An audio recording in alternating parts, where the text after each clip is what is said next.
नमस्कार मित्रों, आज हम आपके लिए खाटू श्याम जी से जुड़ी एक और सच्ची घटना लेकर आए हैं। कनिका ग्रेटर नोएडा में एक मल्टीनेशनल कंपनी में जॉब करती थी। उसके माता पिता मथुरा में रहते थे। कनिका अपने ऑफिस के पास ही एक फ्लैट में रहती थी। कनिका के पिता खाटू श्याम जी को बहुत मानते थे और उन्हें जब भी समय मिलता था परिवार के साथ खाटू श्याम जी के दर्शन करने जाया करते थे। कनिका सुबह शाम दोनों समय खाटू श्याम जी की पूजा करती थी।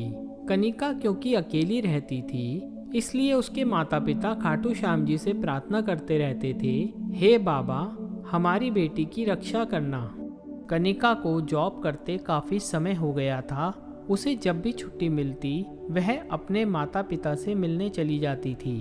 कुछ समय बाद कनिका के पिता ने हरिद्वार जाकर गंगा स्नान करने का निश्चय किया। उन्होंने कनिका से पूछा, पर ऑफिस में ज़्यादा काम होने के कारण कनिका ने कहा, आप दोनों चले जाइए, मुझे छुट्टी नहीं मिल पाएगी। कनिका के माता पिता हरिद्वार चले गए। बीच बीच में कनिका उन्हें फ़ोन करके हालचाल पूछती रही। उन्होंने अच्छी तरह गंगा स्नान किया और रात में मथुरा की बस में बैठ गए। कनिका ने सुबह जब फ़ोन किया तो उसके पापा का फ़ोन स्विच ऑफ आ रहा था। उसने देखा कि पापा ने घर पहुंचकर उसे फ़ोन भी नहीं किया है। कुछ समय बाद उसने अपने पड़ोस में रहने वाले पापा के दोस्त को फ़ोन करके उसके घर जाने के लिए कहा।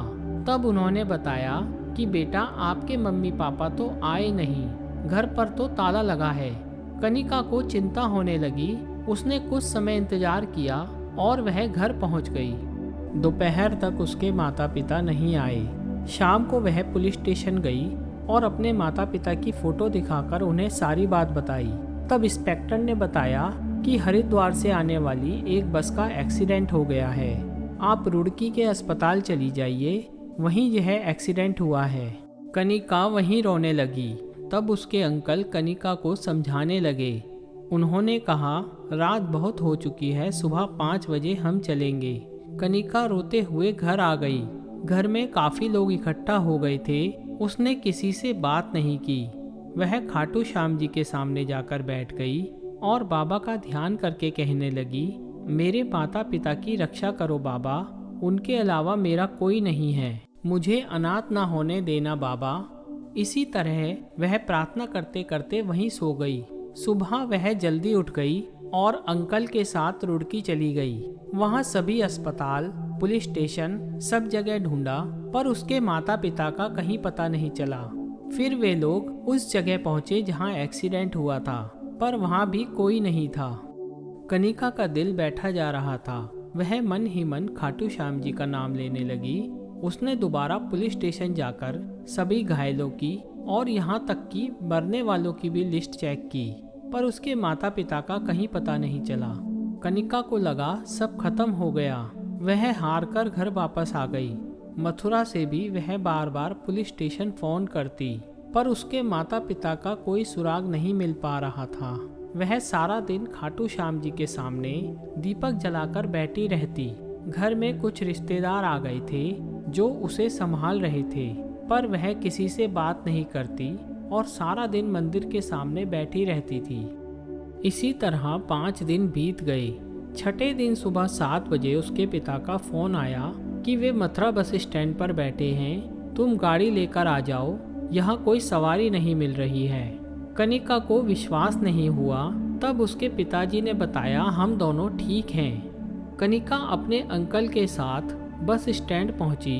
वहाँ उसके माता पिता बैठे थे। कनिका उन्हें घर ले आई। तब उसके माता पिता ने बताया कि उन्हें भी चोट लगी थी और वे बेहोश हो गए थे। जब उनकी आंख खुली तो वे एक फ्लैट में थे। एक भले से व्यक्ति उनकी सेवा करते रहे। जब हम थोड़ा ठीक हुए तो हमने देखा उस फ्लैट में हमेशा इत्र की खुशबू रहती थी। जब हमने उनसे पूछा तो उन्होंने बताया कि वे खाटू श्याम जी की पूजा करते हैं और उन्हें इत्र लगाते हैं, उसकी ही खुशबू है। हमने उन्हें दिन में कई बार खाटू श्याम जी के मंदिर के सामने पूजा करते देखा था। हमने तुम्हें फ़ोन करने की कोशिश की पर हमारा फ़ोन काम नहीं कर रहा था। कल रात उन्होंने हमें मथुरा की बस में बिठा दिया और हम यहाँ आ गए। कनिका बहुत खुश थी।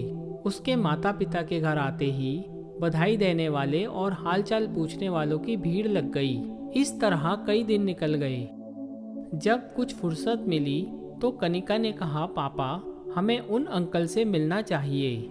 मैं उनका शुक्रिया करना चाहती हूँ। आप कल सुबह मेरे साथ चलेंगे। अगले दिन कनिका अपने माता पिता के साथ रुड़की में उसी फ्लैट के पास पहुँच गई। वहाँ जब ऊपर जाने लगे तो गार्ड ने रोका। तब कनिका ने बताया कि उन्हें तीसरी मंजिल पर रहने वाले अंकल से मिलना है। इस पर गार्ड ने कहा, यह बिल्डिंग तो पिछले 1 साल से खाली है, यहाँ कोई नहीं रहता। कनिका ने अपने पिता से पूछा, आप गलत जगह तो नहीं ले आए?